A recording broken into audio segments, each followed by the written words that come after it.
So when we think of financial planning, we think of immediate goals. And yes, family comes first. So whether it's buying a new home or children's education or an international trip, right? But when it comes to retirement planning, okay, retirement is a phase, it's not an event, okay? It spans over probably 2 or 3 decades, and thus it requires a special level of planning. So let's see how we can go about planning for retirement. Manish, when it comes to, like for example, we plan for different goals, right? So when it comes to planning for retirement and planning for other goals, right? Is there a difference? Is there something, one needs to look at differently when it comes to retirement planning? Yeah. I think there's quite a bit of difference between planning for retirement versus what you're planning for other goals. So most of the goals that we mentioned just now, you spoke about house and education and travel. These are all event specific. So you buy a house, it is happening at a certain point in time, and it has happened. You're planning to travel, you travel, and that has happened. These are events at a point in time. Typically, what do you need? You need a certain amount of corpus to be able to do that. And if you do not have enough, you borrow and you repay back. That is how it happens, right? But when it comes to retirement planning, it is not actually a one-time event. It actually spans a life. It is spanning across 30 to 40 years after your active work life. So it is not something which is happening at a point in time. It's a long duration. Okay. Second important difference is all of these goals that you mentioned just now. These are something that you are normally trying to achieve when you are having an active work life. Correct. Which means you can rely on a regular source of income. True. So there are times when environment may go up and down, markets may go up and down, and yet you have an active source of income and you can rely on that. And therefore you can plan for these things. Post-retirement, you are not having any active source of income. And one needs to be cognizant of that. Therefore, it is very different in that sense. Hence the need to take retirement more seriously. Also, and this is something which I mentioned in my opening remarks, we are actually likely to be living longer. All of us are scared of death. Unfortunately, we do not realize that very long life also can be scary if we do not plan our security properly. Security, I mean financial security, health security, and so forth. In fact, just to break it down for the audience, that what are those 4 or 5 key steps one should take to arrive at how much corpus one requires, and then be able to plan towards it. So, what is an ideal situation? An ideal situation is a situation wherein the way I am leading my life now, during my active work life, I would want to lead my life just like that, even beyond my work life. You may retire from work, but you wish to still enjoy life, right? Now, to be able to do that, first of all, you need to figure out how much you are spending regularly right now, okay?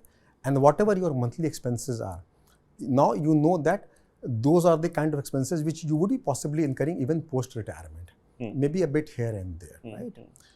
And then you top inflation. You basically allow for inflation pressures which will be there during the course of your active work life. And then you work backwards and see what is the kind of corpus you need to be able to support that kind of monthly or annual expenses. And then you also need to build onto that the fact that there is an element of inflation and the value of rupees continuously eroding. People do not realize that over a period of 30 to 40 years, and I'm giving a wide range, the value of rupee can actually erode by almost 90%, which means if you think that you're retiring with an annual income of, let's say, 1 lakh or 2 lakh rupees, the value of that money will go down by 90% in a matter of just 30 years if inflation remains where it is today. That's massive. That's a huge erosion in terms of. So what happens is that when you are looking at your current income, you think it is good enough for your retirement.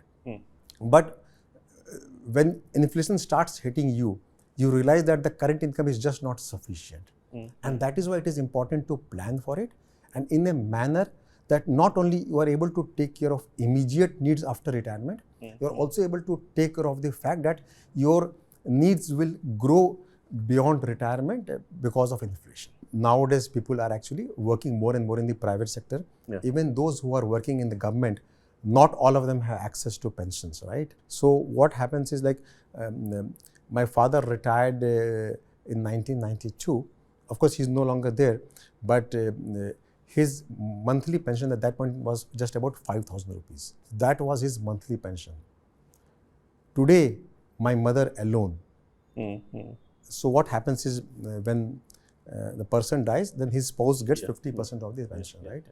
My mother alone is getting more than 60,000 rupees per month. So that is the kind of jump she has seen because of the fact that the government has chosen to compensate her for inflation. Which means if my father had been alive, he would have been getting over 1.2 lakhs of pension, which had started at 5,000 rupees in 1992. So just imagine, and this is merely a compensation for erosion in the value of money over I would say 33 years. So much going forward, it's also important to create different, corpus, break it into different parts. For medical, let's say for hobbies and for regular income, So I think that's also one thing one should very consciously work towards, right? So that's what financial planning is all about. So effectively, when you're doing any financial planning, you are looking to ensure that you have a certain good life right now as you are living.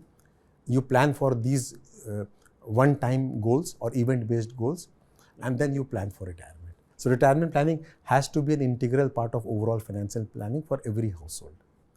We have seen that people who actually look at passive savings and hoping that it will be sufficient for retirement, they are normally well off in the initial years after retirement. But if you have not planned for it adequately, you start suffering in the later years. What this would entail is that I am about to retire. Not only I should be able to have access to some kind of monthly cash flows which can take care of my immediate needs, I also should be able to build adequate wealth which can continue to grow and take care of needs in the later stages of my life. So it's important to do that as well. So the learning is clear. Retirement is not like any other goal, right? It requires a different level of planning. It's all about estimating how much money you require to maintain your lifestyle, about medical expenses, about your dreams. So it's important to treat it very, very differently from the way you plan for other goals.